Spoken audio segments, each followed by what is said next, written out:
오늘 보실 말씀은 빌립보서 2장 말씀입니다. 저번에 이어서 빌립보서 2장 신약성경 319쪽의 말씀입니다. 빌립보서 2장 12절부터 18절까지의 말씀을 보도록 하겠습니다.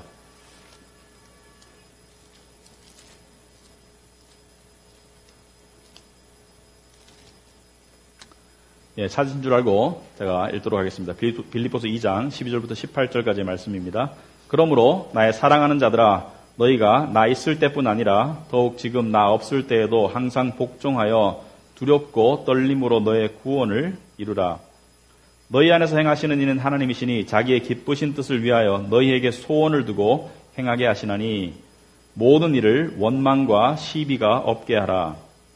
이는 너희가 흠이 없고 순전하여 어그러지고 거스르는 세대 가운데서 하나님의 흠 없는 자녀로 세상에서 그들 가운데 빛들로 나타내며 생명의 말씀을 밝혀 나의 다름질이 헛되지 아니하고 수고도 헛되지 아니하므로 그리스도의 날에 내가 자랑할 것이 있게 하려 함이라. 만일 너의 믿음의 제물과 섬김 위에 내가 나를 전제로 드릴지라도 나는 기뻐하고 너의 무리와 함께 기뻐하리니 이와 같이 너희도 기뻐하고 나와 함께 기뻐하라. 다 같이 기도하겠습니다. 아버지 하나님 감사합니다. 오늘도 저희들을 예배 자리로 불러주시고 또 지금 또 우리가 말씀을 듣기를 원합니다. 정말 이 말씀이 우리 안에 우리의 삶 가운데 우리의 삶이 어떠함을 보여주시고 또 우리가 어떠한 삶으로 나아가야 할지를 알려주시옵시고 우리가 어떻게 하면 하나님을 만날 수 있을지를 좀 더 깊이 의미 있고 또 친밀하게 만날 수 있을지를 알려주셔서 우리에게 그러한 삶으로 나아갈 수 있는 은혜를 허락하여 주시옵소서. 저는 아무것도 할 수 없사오니 오직 성령께서 이 일을 하여 주셨기를 간절히 소망합니다. 예수님 이름으로 기도합나이다. 아멘. 자, 우리 지난 시간에 이어가지고 우리 지난 시간에 그리스도의 겸손과 높아지심을 살펴보았고 오늘은 사도 바울이 12절에 보니까 나의 사랑하는 자들아 너희가 나 있을 때뿐 아니라 더욱 지금 나 없을 때에도라고 말하고 있습니다. 내가 너희와 함께 있었을 때뿐만이 아니라 내가 너희와 함께 하지 않는 지금 감옥에 갇혀서 함께 할 수 없는 이 순간에도 사도 바울은 빌립보 교인들에게 항상 복종하여 두렵고 떨림으로 너희 구원을 이루라라고 말하고 있습니다. 항상 복종하여 두렵고 떨림으로 너의 구원을 이루라. 여러 가지 의미가 함축되어 있는데 일단 너희 구원을 두렵고 떨림으로 이루라라는 말이 무슨 뜻인가 의아하게 생각하시는 분들이 있을 것입니다. 왜냐하면 우리가 알기로 구원은 우리의 행위로 이룰 수 있는 것이 아니라 하나님께서 일방적으로 은혜로 베푸신 것을 우리가 받아들일 수 있는 것밖에 안 되기 때문에 어떻게 우리가 구원을 이루라고 하시는 것인지 의아할 수 있습니다. 에베소서 2장 8절에 보면 너희가 그 은혜를 인하여 믿음으로 말미암아 구원을 얻었나니 이것이 너희에게서 난 것이 아니요 하나님의 선물이라고 했습니다. 행위에서 나는 것이 아니니 이는 누구든지 자랑하지 못한다고 했습니다. 그러므로 구원은 인간의 행위가 아니라 하나님께서 불러주시고 일방적으로 은혜를 베푸시고 그것을 믿음을 통해서 주어진 것이기 때문에 우리가 이룰 수 없는 것인데 여기서 구원을 이루라는 것은 무슨 뜻인가? 이것은 우리가 구원을 좀 더 총체적으로 이해할 수 있는 부분입니다. 우리가 일반적으로 말하는 구원, salvation, redemption은 세 가지 영역으로 되어 있습니다. 구원은 첫째는 예수 그리스도의 십자가를 통해서 그것을 믿음을 통해서 내 죄가 용서받고 그리고 하나님 앞에 의로워지는 칭의의 구원, 의로워짐의 구원이 있습니다. 이 의로워짐의 구원은 이 의로워진다는 것은 하나님 앞에 거룩하신 하나님 앞에 설 수 있는 자격이 주어지고 그리고 그분께 받아들여질 수 있는 그리고 그분의 백성이 되고 그분의 자녀가 되는 그래서 신분이 완전히 바뀌는 의로워지는 구원이 있습니다. 그리고 또 동시에 구원은 이 의로워진 하나님의 자녀들이 하나님의 역사를 통해서 하나님을 닮아가는 성화의 구원이 있습니다. 칭의의 구원과 성화의 구원이 있고 그리고 또 구원은 우리가 하늘나라에 갔을 때 우리가 하나님의 영광 속에서 그분처럼 영광스러운 몸을 입고 영광스러운 하나님의 자녀가 되는 영화의 구원이 있습니다. 그래서 justification, 의로워짐, sanctification, 성화, glorification, 영화 이 세 가지로 구원은 구성이 되어 있습니다. 이것을 잘 알 수 있는 구절이 여러분 주보에 보시면 로마서 8장 30절에 이렇게 나와 있습니다. 또 미리 정하신 그들을 또한 부르시고 부르신 그들을 또한 의롭다 하시고 의롭다 하신 그들을 또한 영화롭게 하셨느니라. 영화롭게 하실 것이다가 아니라 영화롭게 하셨다고 과거로 쓴 것은 성경에서는 확실한 미래는 과거로 취급하는 경향이 있습니다. 왜냐하면 일어날 것이 분명하기 때문에 우리에게 의로움이 주어졌을 때 예수 그리스도를 믿고 하나님 앞에 의로워지고 그분의 자녀가 되었을 때 우리가 하나님과 함께 영화롭게 될 것은 이미 예정되어 있는 취소할 수 없는 바꿀 수 없는 그러한 미래의 확실한 현실이기 때문에 이것을 과거로 취급해서 쓰고 있다. 자, 그래서 기독교의 삶은 의로워짐에서 출발합니다. 예수 그리스도를 믿는 믿음을 통해서 하나님 앞에 의로워지고 그리고 하나님 앞에 바로 설 수 있게 되고 그분의 백성이 되는 의로운 백성이 됨으로 출발해서 그리고 그 백성이 되었기 때문에 하나님을 닮아가는 성화의 삶을 사는 것으로 기독교의 삶은 나아가게 되어 있습니다. 그래서 여기에 기독교와 일반적인 종교, 특별히 카톨릭을 포함해서 우리 기독교와 일반적인 종교의 극명한 차이가 여기에 있습니다. 일반적인 종교는 성화의 과정을 통해서 그 과정이 충분하고 충실하면 마지막에 하나님께 받아들여지는 의로워지는 하나님의 백성이 되는 자격을 얻는 것이 종교라면 기독교는 완전히 거꾸로입니다. 하나님께 의로워져서 하나님께 옳다고 인정받는 자격을 먼저 부여받은 사람들이 스스로의 노력이 아니라 하나님의 역사를 통해서 하나님을 닮아가는 것이 기독교입니다. 그러므로 근본적으로 종교와 기독교의 차이가 여기 있다고 볼 수가 있겠습니다. 자, 그렇다면 오늘 지금 바울이 두려움과 떨림으로 이루라는 구원은 무슨 구원이겠습니까? 이것은 의로워지는 구원도 아니고 영광스럽게 되는 구원도 아니고 그것은 우리가 할 수 있는 부분이 없는 것입니다. 여기서 바울이 말하는 것은 성화의 구원을 이야기하고 있습니다. 성화는 칭의나 영화는 인간의 선택이나 노력에 들어갈 수가 없지만 성화는 하나님이 주도하시는 역사에 인간이 두렵고 떨리는 마음으로 순종해야지 이루어지는 그래서 쌍방간의 역할이 들어가는 것이 성화입니다. 따라서 모든 크리스찬은 칭의라는 면에서는 동일하지만 성화라는 면에서는 차이가 날 수밖에 없는 것이 하나님은 성화를 이루어 가시지만 그것에 두렵고 떨림으로 순종하느냐 안 하느냐는 사람마다 차이가 있기 때문에 성화의 정도도 다르게 나타난다. 그래서 오늘의 포커스는 바로 이 두렵고 떨림으로 이루라는 성화의 구원인데 자 그렇다면 우리가 성화라는 단어는 교회를 오래 다니셨으면 많이 들어보셨어요. 근데 과연 성화가 무엇인지 성화의 구원이 무엇인지 성화의 구원은 또 어떻게 하는 것인지 또 더 나아가서 성화의 구원은 왜 해야 되는 것인지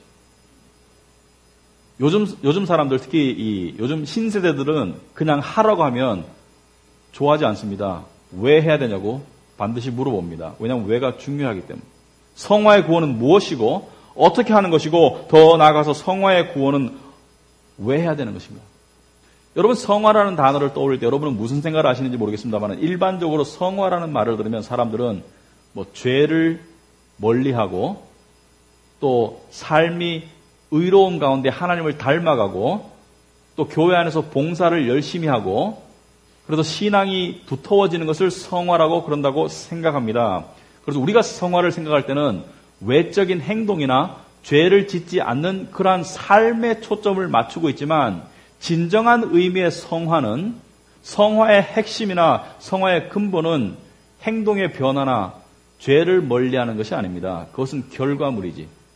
물론 그것을 포함하지만 진짜 성화는 그렇게 일어나는 것이 아닙니다. 그러면 성화는 어떻게 일어나는 것인가?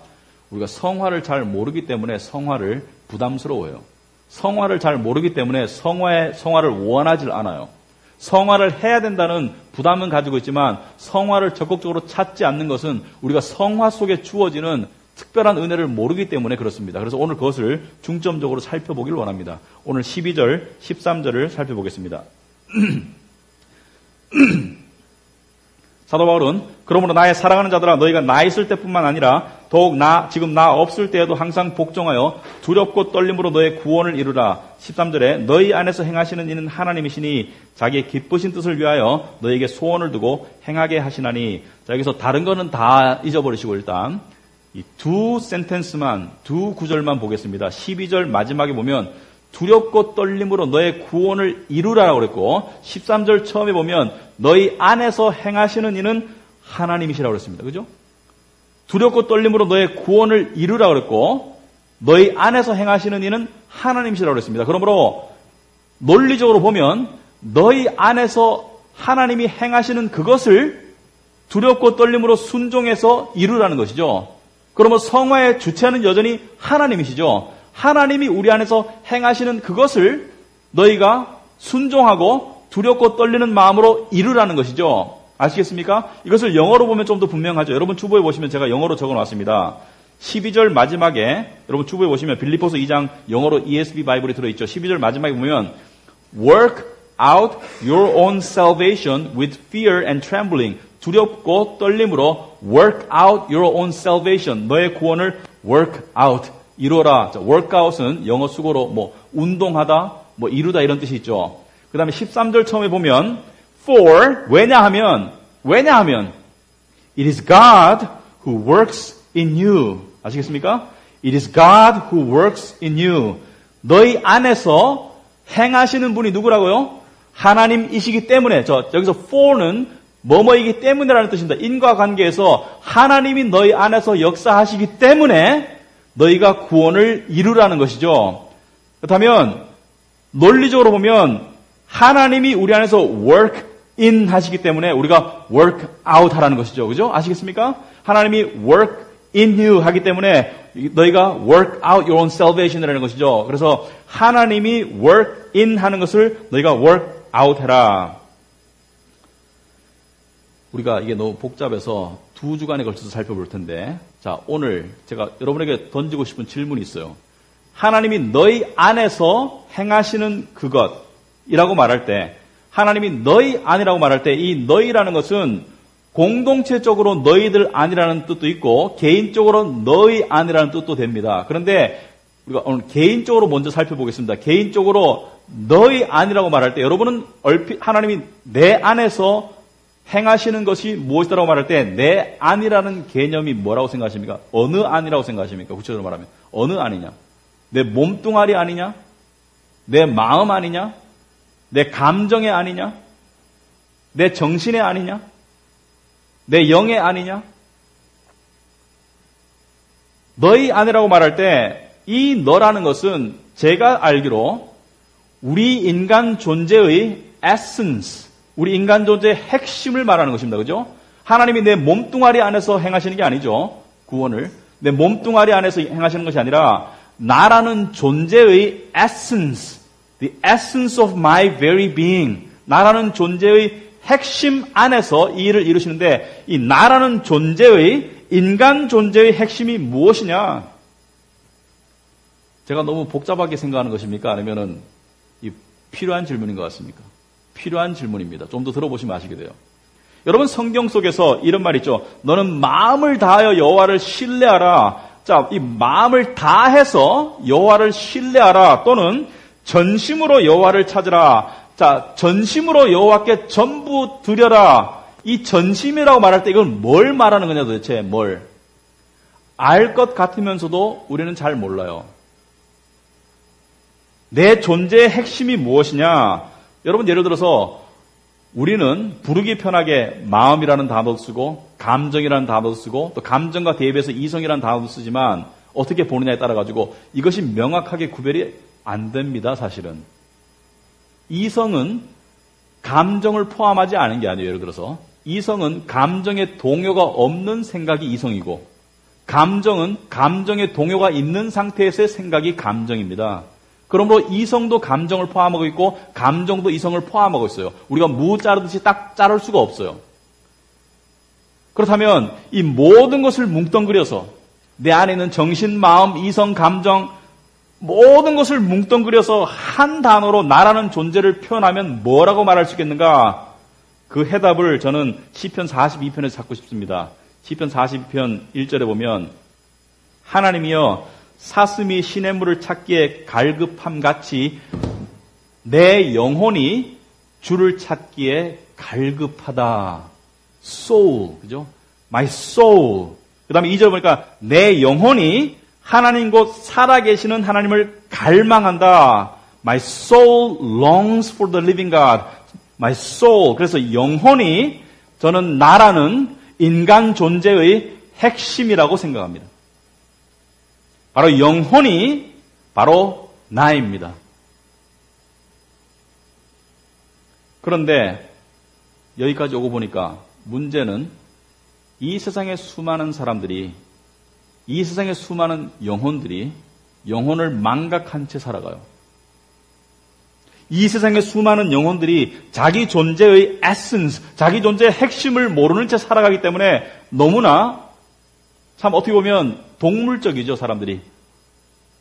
여러분, 얼마 전에 우크라이나에서 말레이시아 비행기가 격추됐는데, 말레이시아 반군, 러시아의 이 지원을 받고 있는 말레이시아 반군이 로켓을 쏴서 격추됐다고 사람들이 서방사회가 믿기 때문에 서방사회에서 그 문제의 주모자, 핵심이 되는 푸틴 대통령을 많이 공격했어요. 그 사람을 비하하는 발언들을 많이 했는데 그 중에 하나가 이것입니다. 이 조 바이든 미국 부통령인가 켈리 국무장관인가 모르겠는데 아마 바이든일 것 같아요. 이 사람이 이렇게 말했습니다. 내가 푸틴을 만났는데 그 사람이 눈동자를 바라보면서 이렇게 말했대요.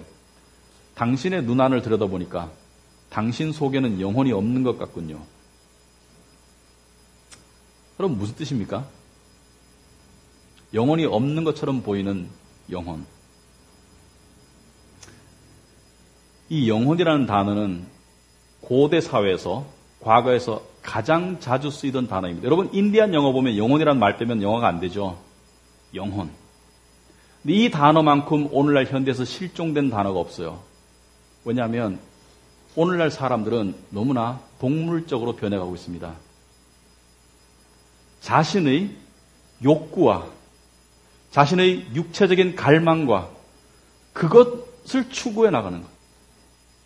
자신의 동물적인 세상적인 욕구와 명예만을 추구해 나가기 때문에 영혼에 신경 쓸 수도 없고 영혼을 돌아볼 시간도 없고 심지어 자기가 영혼을 가지고 있는 영혼의 존재라는 것을 알 길이 없기 때문에 동물적으로 살아가는 것이죠. 숫자에만 관심이 있죠. 숫자와 내가 얼마 벌고 내가 얼마나 아름답고 몸무게가 얼마나 나가고. 여러분, 우리의 많은 대화 가운데 동물적인 대화가 많습니까? 영혼적인 대화가 많습니까? 우리는 우리 존재의 에센스가 되는 영혼에 대한 대화보다, 영혼에 대한 관심보다 이 영혼의 껍데기에 불과한 깡통에 대한 대화가 훨씬 더 많은 것이 우리의 삶이죠. 아니면 손 들어보세요.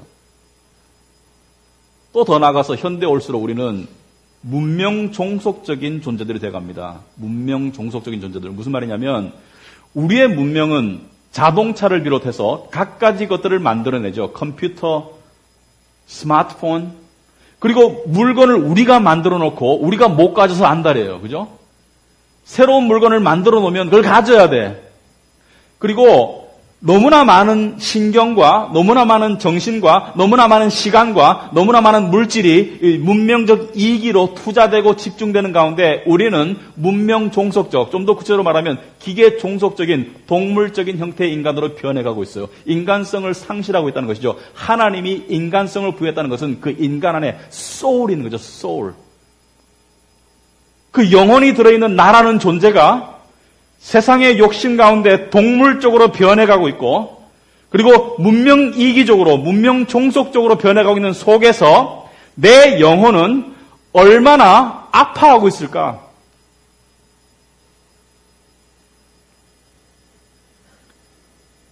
여러분, 저는 오늘날 크리스찬이건 난 크리스찬이건 모든 사람의 문제는 스스로의 존재를 망각하고 있다는 것이 가장 커다란 문제라고 생각합니다. 바꿔 말해서 내 안에 나라는 존재의 핵심이 되는 영혼의 실체를 보지 못하고 알지 못하고 신경 쓰지 못한 채 살아가고 있는 것. 그렇다고 영향을 받지 않는 건 아니에요. 영향을 무수히 받고 있어요. 왜? 영혼이라는 것 자체를 없앨 수는 없어요. 영혼이 있기 때문에 우리가 영향을 받고 살고 있지만 이 영혼이라는 실체에 대해서 너무나 모르기 때문에 자 그래서 믿는 사람 입장에서 하나님께서 너희 안에서 God who works in you. 저는 이것이 God works in your soul. 너희 영혼 안에서 행하시는 하나님이라고 믿습니다. 왜냐하면 나라는 존재의 실체가 영혼이기 때문에. 그렇다면 성화는 어디에서 나는 것입니까? 성화는 행동에 변하는 결과물이고 성화의 출발점은 바로 영혼 속에 하나님이 들어오시는 것입니다. 그리고 하나님은 우리 영혼 속에서 두 가지 역사를 하세요. 첫째는 우리의 영혼을 치유하시고 회복시키십니다. 이 말 들으면 또 이단 집회를 연상하시지 마시기 바랍니다. 그런 뜻이 아니에요. 치유와 회복하시고 그 다음에 그 안에 우리 영혼 속에 잃어버렸던 상실했던 하나님의 형상을 다시 만들어 가시는 것이 하나님의 성화의 일입니다.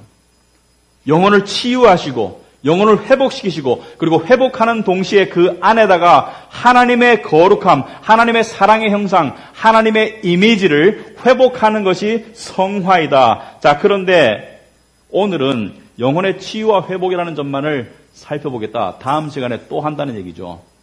왜냐하면 너무 방대합니다.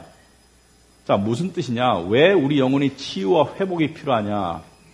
여러분, 대부분의 사람들의 영혼은 상당 부분 닫혀 있고 닫혀 있어요. 대부분의 사람들의 영혼은 상당 부분 상처받아 있고 그리고 어두운 가운데 있어요. 그것이 겉으로 드러나기까지 하죠. 표정이 밝지 않다든지 표정이 아프게 보인다든지 하여튼 대부분의 사람들은 영혼이 닫혀 있고 닫혀 있는데 어떤 사람들은 어떤 문화는 이것을 부정하고 극복하기 위해서 웃으면서 살아야 되는 문화가 있어요. 특히 미국 속에 보면 항상 밝은 미소를 지어야 돼.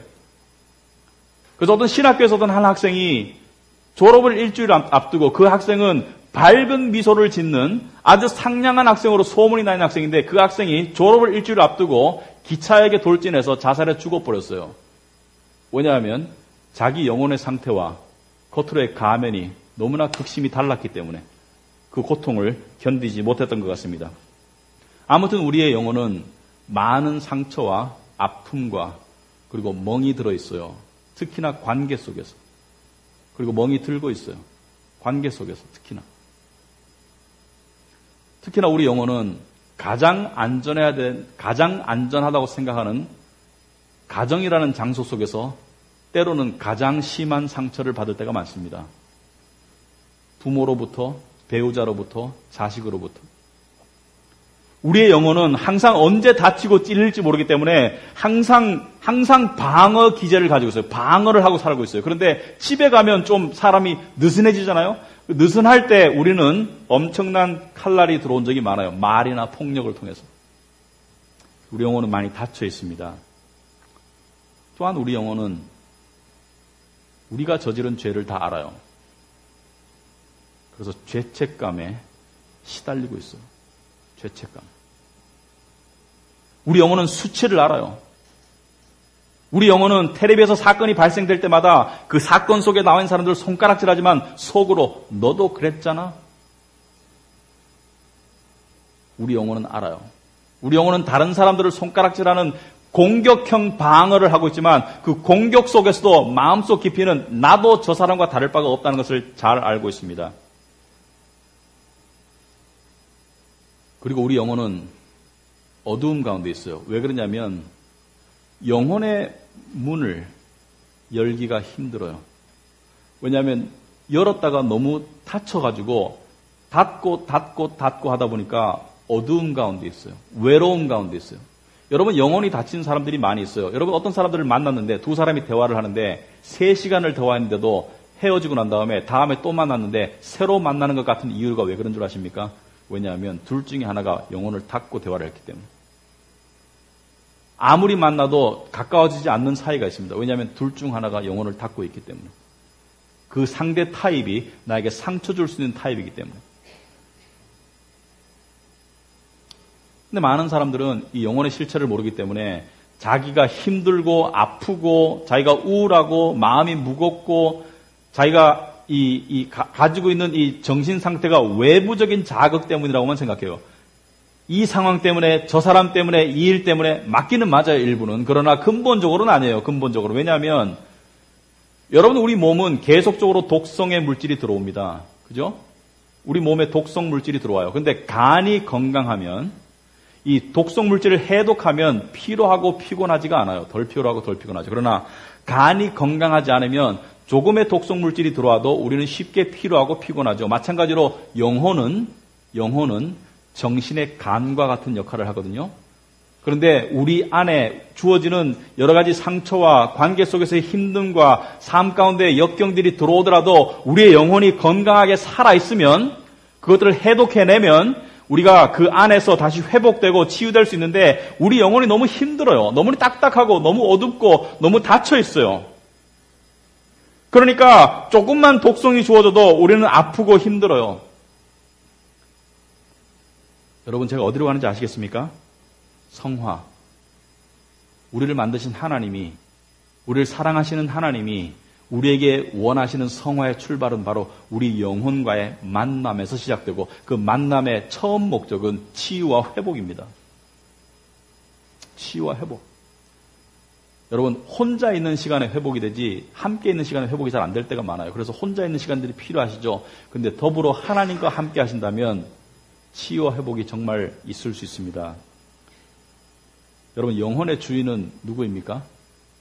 그 영혼입니다. 그러므로 영혼을 열으라고 말할 수 있어요. 그러나 영혼은 그 영혼이 열어야 돼요. 진짜 열리는 것은 그 영혼, 강제로 열을 수는 있어요. 강제로. 여러분 강제로 사람의 몸을 가질 수는 있어요. 그러나 그 마음을 얻을 수는 없어요. 마찬가지로 그 영혼은 그 영혼이 열어야 돼요. 그래서 하나님도 우리의 영혼과의 교제를 원하시고 우리의 영혼을 만나고 우리의 영혼과 만난다는 것은 하나님은 우리의 몸뚱이와만 만나고 싶은 것이 아니에요. 주일날. 하나님은 우리가 그냥 우리의 이 두뇌로만 만나고 싶은 것이 아니에요. 하나님은 우리의 실체와 만나고 싶기 때문에 요한계시록 3장 20절에 보면 저는 이 말씀이 항상 이상하다고 생각했습니다. 여러 가지 이유 때문에. 그 이유는 좀 이따 설명을 드리고 말씀을 먼저 보자면 볼지어다 내가 문 밖에 서서 두드리노니 누군지 내 음성을 듣고 문을 열면 내가 그에게로 들어가 그와 더불어 먹고 그는 나와 더불어 먹으리라. 여기서 먹는다는 것은 영의 대화입니다. 영의 언어입니다. 여기서 먹는다는 것은 친밀한 교제를 상징합니다. 여러분 비즈니스 디너가 아닌다 하면은 친한 사람이랑 밥 먹고 싶지 가족이랑 밥 먹고 싶지 친하지 않은 사람이랑 불편한 식사하고 싶은 사람은 없어요. 여기서 먹는다는 것은 주님이 나와 친밀하게 교제하시길 원한다. 그런데 내가 문 밖에 서서 두드린다. 자, 이 문은 무슨 문을 말하겠습니까? 이 문은 대문? 이 문은 무슨 문을 말하겠습니까? 바로 영혼의 문을 말하죠. 나라는 존재의 실체의 문을 하나님께서 두드리신다. 그런데 누가 열으라고요? 네가 문을 열면 문을 열으라는 것이죠. 근데 왜 하나님께 우리가 문을 못 여는 줄 아세요? 여러 가지 이유가 있습니다. 근데 우리는 하나님을 신뢰하지 못하는 구석이 있어요. 부모님께 상처를 많이 받은 사람들은 하나님 아버지라는 단어를 들으면 자동적으로 마음의 문이 닫혀요. 하나님을 향해서도. 교회에서 상처를 많이 받고 실망한 사람들은 교회와 하나님을 동일시하기 때문에 하나님이 그러시지 않음에도 불구하고 교회라는 이야기만 들으면 교회 안에만 오면 마음이 닫히는 경우도 있어요. 그렇지만 우리는 이 영혼의 문을 두드리시는 하나님의 의도를 알아야 됩니다. 하나님의 의도를. 여러분 여러 가지가 우리가 지금 부족해요. 여러 가지가. 우린 영혼의 실체도 알아야겠고 영혼의 문을 연다는 것이 무슨 뜻인지도 알아야겠고 여러분 기독교의 진리는 구체적이면서도 신비로워요. 그죠? 구체적으로 깨달아지는 것도 있지만 미스티컬한 부분도 있죠. 미스티컬, 신비로운 부분도. 이 미스티컬한 부분과 구체적인 것이 조화를 이루어서 나에게 역사하는 것이 기독교의 역사입니다. 그러므로 우리는 미스티컬한 부분에 대해서 너무 불편하게 생각하지 않으셔도 돼요. 자, 영혼의 마음의 문을 연다는 것이 무슨 뜻인가? 특히 현대인들이 이해하기 어려워요. 마음의 문을 연다는 것은 무엇이고 영혼 속에서 하나님을 만난다는 것은 무엇이고 영혼 속에서 하나님의 치유를 받는다는 것은 무슨 뜻인가? 우리가 이해하기 어렵지만 이해할 수 있습니다. 하나님의 말씀의 도움으로. 자, 이 영혼의 일, 하나님께서 들어오시는 영혼의 일을 성화라고 본다면 이 성화의 일에 동참하는 가장 중요한 요소 중에 하나가 기도입니다. 기도. prayer. 기도. 중보 기도도 중요하고 여러 가지 기도도 중요하겠지만 기도의 가장 으뜸되고 가장 중요한 목적은 이 하나님이 하시는 성화의 일에 내가 순종하고 두렵고 떨림으로 동참해서 그 일이 이루어지도록 하는데 동참하는 것이 기도입니다. 그렇다면 제가 3가지 기도를 알려드리겠습니다. 이 성화일에 동참하기 위해서는 첫째는 영혼을 안심시키는 기도가 필요합니다. soul soothing 하는 기도. 둘째는 soul searching 하는 기도가 필요합니다. 영혼을 찾아가는 기도가 필요합니다. 또 3번째로는 soul giving 하는 기도가 필요합니다. 영혼을 드리는 기도가. 무슨 뜻이냐? 자, soul soothing 하는 기도가 필요하다. 자, 우리의 영혼은 두려움이 많아요. 겉으로 강해 보이는 사람도 엄청난 두려움을 가지고 있어요. 그 강함을 통해서 두려움을 커버하려고 할 뿐이지. 우리 영혼은 두려움이 많아요. 왜냐하면 영혼은 굉장히 민감하고 굉장히 약할 수 있어요. 강할 수도 있지만. 두려움이 많아요. 그래서 항상 문을 닫고 있어요. 근데 밖의 존재가 안전하다고 확신되면 그만큼 열립니다. 여러분 집에서 가장 친한 분이 누구인지 모르겠어요. 나를 있는 그대로 받아줄 수 있는 분이 여러분 배우자인지 부모인지는 모르겠습니다. 여러분 엄마라고 치면 어떤 대상 앞에서는 내가 마음의 문이 확 열리죠. 나도 모르게 자동으로 자동문처럼 열려요. 왜 그렇습니까? 내 영혼이 아는 거예요. 이 존재는 안전하다. 근데 어떤 존재는 내가 불안한 존재가 있어. 직장이든지 누구든지 간에 이 사람 만나가지고 상처를 많이 받았으면 마음이 닫혀있고 늘 경계하는데, 자, 하나님은 이 세상에서, 이 우주 가운데 가장 안전하신 분이다, 나에게. 우리가 이것을 믿어야 됩니다, 여러분. 그 진리를, 여러분, 기도는 쌍방향이에요, 기도는 하나님께 하는 기도가 있고, 나에게 하는 기도가 있어요, 나의 영혼에게. 제가 거짓말 하는 게 아니라, 여러분 나중에 시편 42편 마지막 절을 한번 보세요. 시편 42편 5절과 11절을 보시면, 내 영혼아, 어찌하여 내 안에서 불안해하는고? 내 영혼아, 어찌하여 내 안에서 떠는고? 너는 살아계신 하나님을 바랄지어다. 누가 누구에게 하는 기도입니까? 자기가 자기 영혼에게 하나님의 진리를 들려주면서 떨지 말라고, 두려워하지 말라고. 자, 우리는 예를 들어서 오늘 예배로의 부름에 시편 23편 있죠. 이런 것을 가지고 영혼을 안심시키는 기도를 해야 됩니다. 기도하기 전에 기도해야 됩니다. 영혼을 안심시키는 기도를. 여호와는 나의 목자이시다. 상상력을 동원해 보세요. 요한복음 6장에 나와 있는 10장에 나와 있는 선한 목자, good shepherd, 선한 목자를 생각해 보세요. 우리를 구원하시기 위해서 당신의 목숨을 바치신 그 목자가 나의 목자이다. 여러분, 우리가 못난 걸 알고 구원하셨죠. 우리가 죄인인 걸 알고 구원하셨죠. 우리가 망가지고 불량품이라는 걸 알고 구원하셨죠. 그러므로 겁낼 거 없습니다. 하나님은 이미 내가 불량품인 거 다 아세요. 그리고 나를 불량품이기 때문에 당신의 목숨을, 완전하신 당신의 목숨을 주시고 나를 구원하신 그분이 나의 목자이시다. 그가 나를 푸른 풀밭에 누이시며 쉴 만한 물가로 인도하시는도다. 3절에 다 같이 한번 읽어볼까요? 내 영혼을 소생시키시고, 시편 23편 3절에 내 영혼을 소생시키시고 자기 이름을 위하여 의의 길로 인도하시는도다. 분명히 나왔죠? 내 영혼을 소생시키시고 He revives my soul.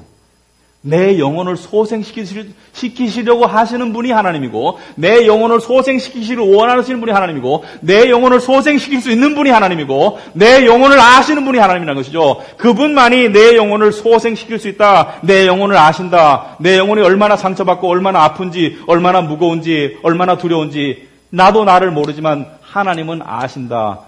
이러한 시편의 묵상의 기도를 통해서 우리는 내 영혼을 안심시키는 기도를 해야 됩니다. 그리고 두 번째로 soul searching prayer 됩니다. soul searching, 영혼을 찾아가는 기도가 되어야 됩니다. 하나님과 함께.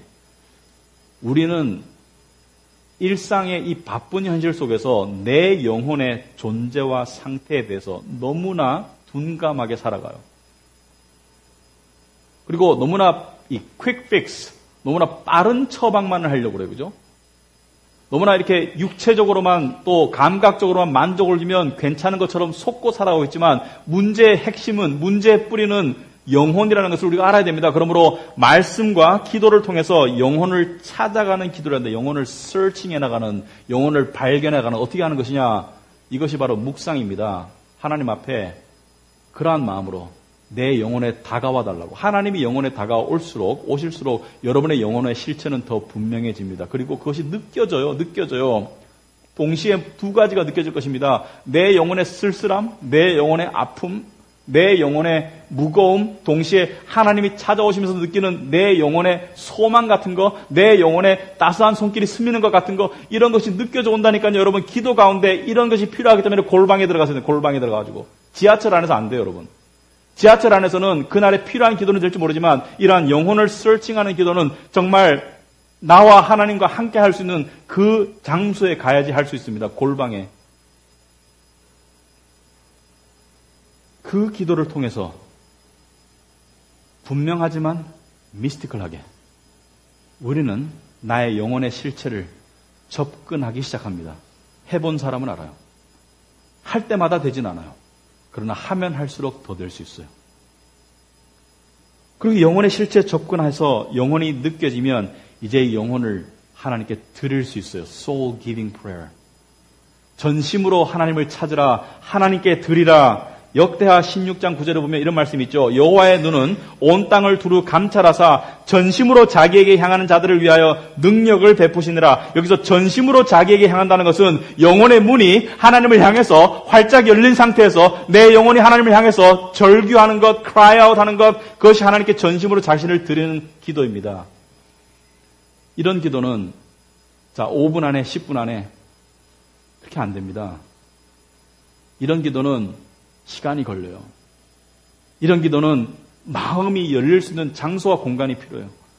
이런 기도는 내가 안전하다고 느끼고 내가 나일 수 있는 장소, 내가 울 수 있고 내가 찡그릴 수 있고 내가 웃을 수 있는 나만의 장소가 필요한 곳에서 이러한 기도가 나오는데, 이럴 때 내 영혼이 전심으로 하나님께 드려질 때 하나님께서는 우리의 영혼을 만나시고 받으시고 그리고 그분의 손길로 우리의 영혼을 치유하시고 치료하시는 것을 우리가 깨달을 수가 있습니다. 이것은 영의 일이기 때문에 마치 의사가 간 치수가 45로 내려갔네요 이렇게는 안 나와요. 하지만 우리가 할 수 있어요.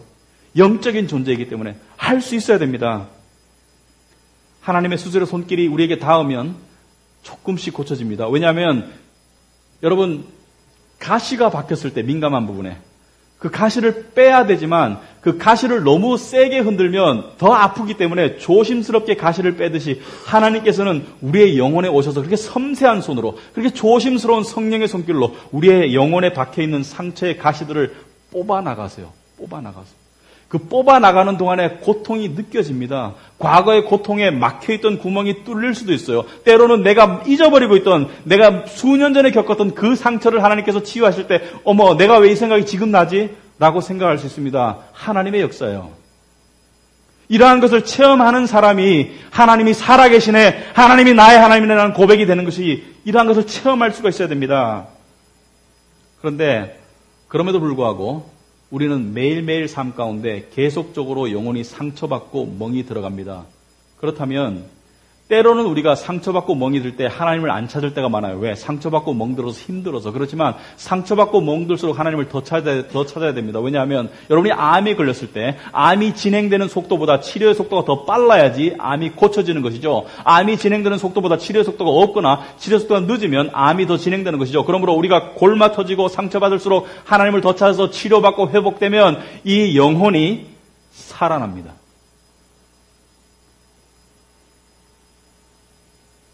영혼이 살아난다는 것은 무슨 뜻인가? 이렇게 설명할 수 있습니다. 강함과 건강함과 부드러움이 공존하는 영혼이 됩니다. 어떤 사람들은 마음을 딱딱하게, 영혼을 딱딱하게 해서 바늘 하나 들어올 수 없을 만큼 딱딱하게 하는 것이 세상을 이기는 길이라고 생각해요. 그래서 아주 독한 마음을 품고 살아가죠. 그렇지만 우리의 영혼은 딱딱하면 죽어요. 여러분, 간이 딱딱하면 건강한 몸이 되나요? 아니면 죽는 몸이 되나요? 간 경화가 오면 죽는 몸이 되죠. 진짜 건강한 간은 부드러우면서 혈액이 흐르면서 윤기가 나면서 어떠한 독성의 자극이 와도 견딜 수 있는 내성을 기른 간이 딱딱한 건강한 간이 되는 것이죠. 영혼도 마찬가지예요. 진짜 건강하고 강한 영혼은 부드러운 영혼입니다. 부드러운 영혼. 그 부드러움은 하나님께서 은혜로 어루만져 주시는 것이 있어야 됩니다. 그래서 기도가 필요한 거예요. 여러분의 삶 가운데 기도의 삶이 혼자 안 될 수도 있어요. 저도 혼자 잘 안 돼요. 목사이지만. 그래서 기도 모임에 나갑니다. 금요 기도 모임 같은 거. 기도하고 찬양하는 가운데 영혼을 풀고 말씀을 듣고, 금요 기도회 속에서는 여러 가지 중보 기도도 끝에 하지만 가장 핵심 포인트는 영혼의 치유와 회복의 핵심 포인트가 있습니다. 왜냐하면 영혼이 치유되고 회복된 사람들이 다음 시간에 얘기하겠지만 하나님을 진짜 섬겨나가요. 진짜 살아갈 수 있는 것이에요, 여러분. 아니, 영혼의 치유와 회복이 없는데 아무리 봉사하면 그게 제대로 되겠어요? 겉으로는 되겠지만 하나님이 원하시는 것은 마음이죠. 심령의 봉사를 원하죠. 심령의 봉사를. 여러분, 이것이 성화의 시작입니다. 좋은 것입니까? 나쁜 것입니까? 이게 좋은 것입니까? 나쁜 것입니까? 필요한 것입니까? 안 필요한 것입니까? 이게 왜 내가 이 성화가 돼야 되겠습니까? 왜냐하면요, 사람은 나이가 들수록, 세상에 때가 묻을수록 사람은 굳어가요. 몸이 굳어가고 신경이 굳어가고 마음이 굳어가지만, 사도 바울이 이야기했듯이 내 겉사람은 후패하지만, 겉사람은 굳어가지만, 낡아지지만 내 속사람은 날마다 be renewed, 새로워지리라. 이 renewed 되는 스피릿이 어떻게 되는 것입니까? 바로 하나님의 손길을 접한 사람이. 저는 여러분들이 그런 영혼이 되길 바랍니다. 그런 영혼이 될 수 있습니다. 왜? It is God who works in you. 하나님이 여러분 안에서 역사하시고 계시기 때문에. 그런데 우리 마음에는 여러 가지 핑계들이 있습니다.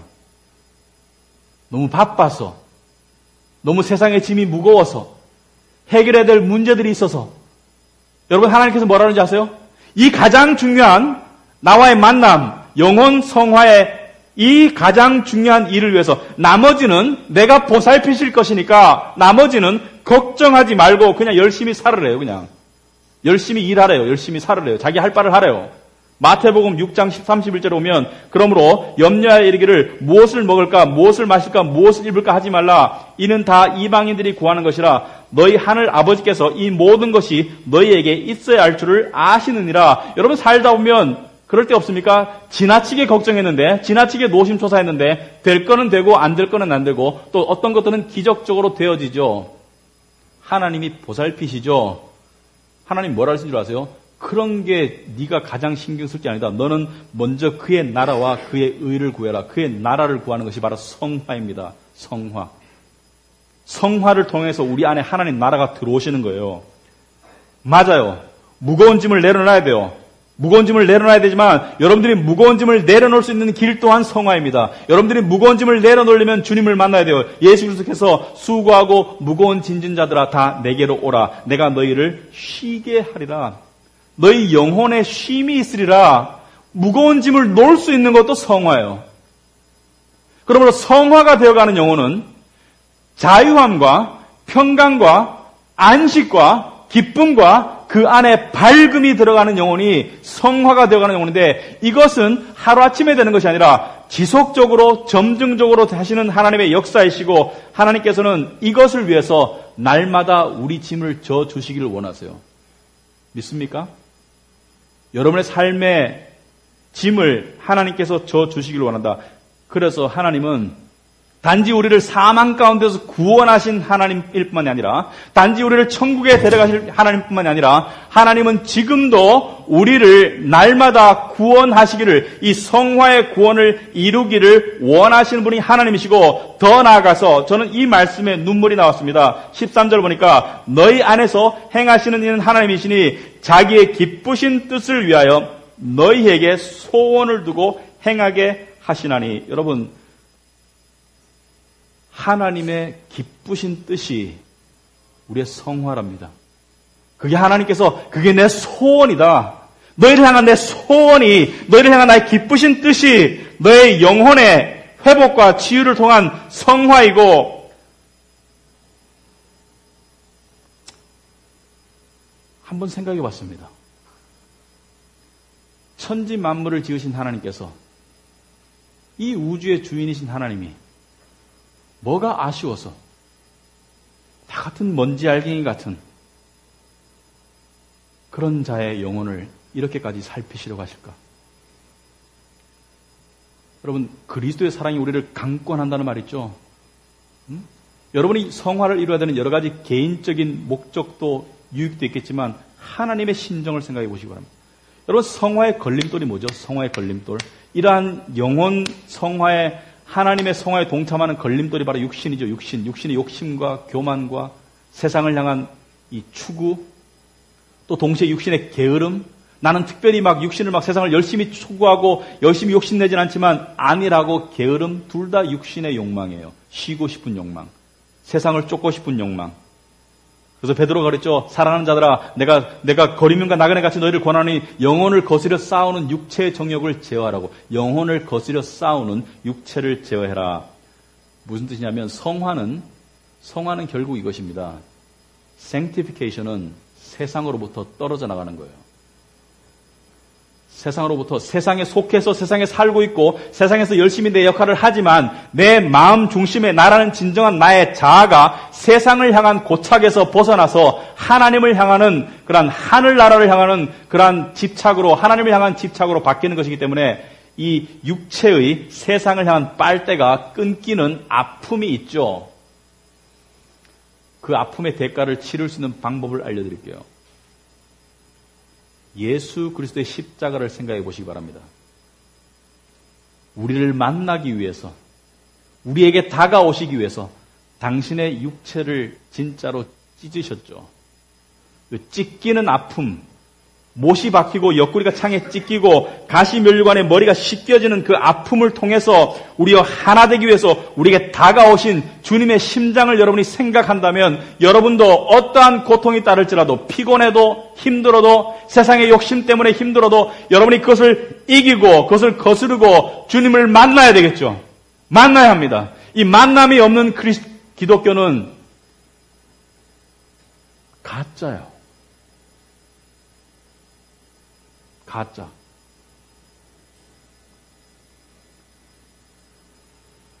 그리고 이 음성을 듣길 바랍니다. 우리가 주님을 만날 때 문 밖에 서서 두드리던 주님, 하나님을 향한 여러분을 향한 하나님의 고독. 여러분, 하나님은 동시에 무수한 사람들과 1대1의 친밀한 관계를 맺을 수 있는 전능자이시죠. 그렇지만 여러분에게 하나님은 너의 하나님이에요. 나의 하나님. 나의 하나님의 고독. 문 밖에 서서 계속 혼자 계셨던 그 하나님을 만나시기 바랍니다. 그러면 그때 하나님께서 이렇게 말씀하실 거예요. 야, 이 무심한 놈아, 왜 이제 왔니? 내가 너를 얼마나 기다리고 있었는데. 오스왈드 체인버스가 이런 말을 했습니다. We study His word and receive His blessings, but do we know Him? 우리가 그분의 말씀을 공부하고 그분에게 은총도 축복도 받지만 내가 그분을 아는지, 이 하나님을 만나고 이 하나님을 아는 것은, 안다는 것은 체험을 통한 알을 말하는 거죠. 체험을 통한 객관적인 진리가 주는 그 진리의 바운더리 속에서, 진리의 가이드라인 속에서 나의 주관적인 체험을 통해서 아는 하나님이 진짜 나의 하나님이 되는 것이죠.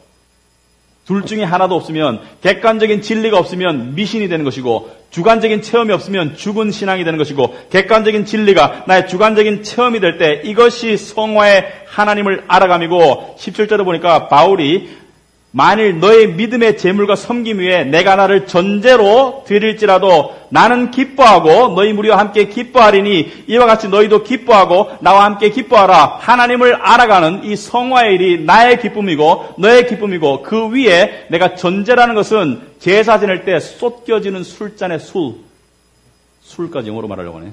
술. 이게 전제입니다. 내가 그렇게 버려질지라도, 내가 그렇게 쏟아질지라도 나는 기뻐하리라. 이게 진정한 목자의 모습이겠죠. 진정한 목회자라면 이런 심장을 가져야 될 텐데, 때때로 저는 여러분에게 사과가 필요한 것 같습니다. 제 영혼의 정화를 위해서. 여러분 미안해요. 제가 이런 목자가 잘 못 되어서. 근데 용서하시면 저도 노력할 것입니다. 그런 목자가 되고 싶습니다. 때때로 여러분들이 계속 제 설교를 들어주시는 게 신기하고, 하나님께서 저를 계속 설교할 수 있도록 쓰시는 것이 신기할 때가 많습니다. 부끄럽지 않은 영혼이 되고 싶습니다. 하나님을 만나서 여러분도 그런 영혼이 되시길 바랍니다. 하나님은 양을 원하시는 분이 아니에요. 하나님은 퀄리티를 원하시는 분이다. 질을. 5,000명이 다 떠났을 때 예수님께서 숫자를 세워보라 하지 않고 12명 남은 자들에게 너희들도 가려느냐? 예수님은 양 때문에 질을 타협하지 않으셨어요. 전심으로 자기를 찾는 영혼을 하나님이 원하세요. 이 시대. 여러분이 그 중에 하나가 되길 바랍니다. 저도 그렇게 하기 위해서 노력하겠습니다. 기도합시다. 아버지, 우리가 가야 할 길을 분명히 보여주심에 감사합니다. 우리가 이 길을 가기를 원합니다. 도와주옵소서. 육신을 죽일 수 있도록 하옵시고, 내 아파하고 신음하는 영혼의 귀를 기울일 수 있도록 하옵시고, 영혼의 주인 되시고 치료자 되시는 하나님을 찾아갈 수 있도록 하옵소서. 예수님 이름으로 기도합니다.